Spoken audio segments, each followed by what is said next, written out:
ओम शांति। अमृत वेला audio book series के अंदर हम 6 चैप्टर के 6 पॉइंट तक कर चुके हैं। आज हम 7th पॉइंट से स्टार्ट करेंगे। टाइटल है दिव्य बुद्धि को यूज़ करो। दिव्य बुद्धि को यूज़ करने के अभ्यासी बनो। पहला पॉइंट है ये, दिव्य बुद्धि को यूज़ करने के अभ्यासी बनो। बाप दादा द्वारा सभी बच्चों को बुद्धि रूपी लिफ्ट की गिफ्ट मिली हुई है। गिफ्ट तो सबको मिली हुई है, लेकिन उसको कार्य में लाना हर एक के ऊपर है। यह बहुत पावरफुल और बहुत सहज लिफ्ट की गिफ्ट है। सेकंड में जहाँ चाहो वहाँ पहुँच सकते हो। यह वंडरफुल लिफ्ट तीनों लोकों तक जाने वाली है। लिफ्ट द्वारा जितना समय जिस लोक का अनुभव करना चाहो उतना समय वहाँ स्थित रह सकते हो। इस लिफ्ट को विशेष यूज करने की विधि है अमृत वेले। केयरफुल बन स्मृति के स्विच को यथार्थ रीति से सेट करो तो सारा दिन ऑटोमेटिकली चलती रहेगी। सेट करना तो आता है ना, अच्छी तरह से अभ्यासी होना। दिव्य बुद्धि रूपी लिफ्ट सारे दिन में कहाँ अटकती तो नहीं है। यह लिफ्ट सिर्फ संगम पर ही प्राप्त होती है। दूसरा पॉइंट है रूहानी ड्रिल का अभ्यास करो। अमृत वेले यह अभ्यास करना है कि हम जैसे अवतरित हुए हैं। कभी ऐसे समझो कि मैं ऐशरीरी और परमधाम का निवासी हूँ, अथवा अव्यक्त रूप में अवतरित हुई हूँ। और फिर स्वयं को कभी निराकार समझो।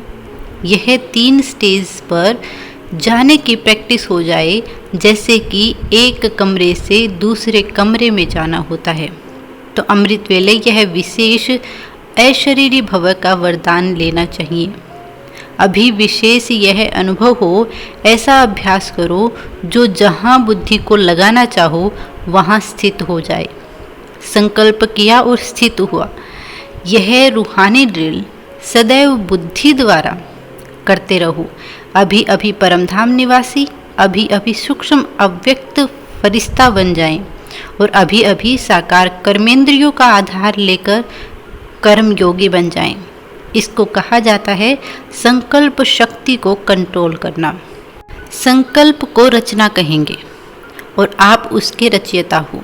जितना समय जो संकल्प चाहिए उतना ही समय वह चले।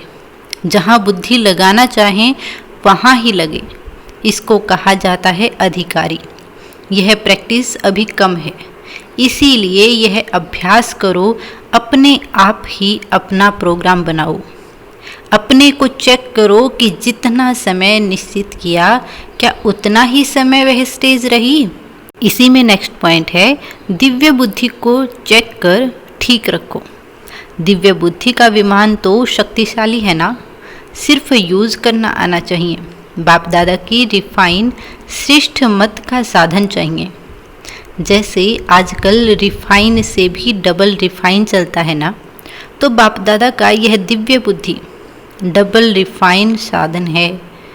जरा भी मनमत परमत का किचड़ा है तो क्या होगा, ऊंचे जाएंगे या नीचे।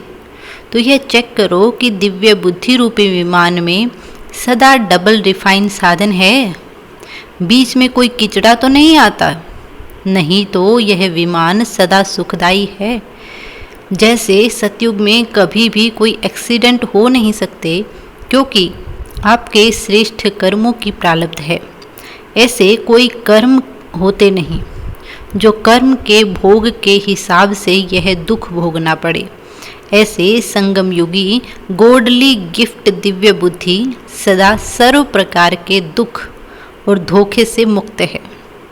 दिव्य बुद्धि वाले कभी धोखे में आ नहीं सकते, दुख की अनुभूति कर नहीं सकते, सदा सेफ हैं, आपदाओं से मुक्त हैं। इसीलिए इस गॉडली गिफ्ट के महत्व को जान, इस गिफ्ट को सदा साथ रखो। समझा इस गिफ्ट का महत्व? गिफ्ट सभी को मिली है या किसी की रह गई है? मिली तो सबको है ना, सिर्फ संभालने आती है या नहीं वह आपके ऊपर है। सदा अमृत वेले चेक करो, जरा भी कमी हो तो अमृत वेले ठीक कर देने से सारा दिन शक्तिशाली रहेगा। अगर स्वयं ठीक नहीं कर सकते हो तो ठीक कराओ, लेकिन अमृत वेले ही ठीक कर दो। इसी में नेक्स्ट पॉइंट है 4th नंबर पे, मनन शक्ति द्वारा शक्तिशाली बनो। अगर रोज अमृत वेले अपने एक टाइटल को भी स्मृति में लाओ और मनन करते रहो तो मनन शक्ति से सदा बुद्धि शक्तिशाली रहेगी। शक्तिशाली बुद्धि के ऊपर माया का वार नहीं हो सकता, अर्थात आत्मा परवश नहीं हो सकती। तो मूल कारण है बुद्धि की कमजोरी, और कमजोरी का निवारण है मनन शक्ति। यहाँ पर हमारा 6th चैप्टर कंप्लीट होता है। नेक्स्ट चैप्टर सारे दिन के लिए तैयारी अमृत वेले से, इसको हम नेक्स्ट वीडियो में कवर करेंगे। ओम शांति।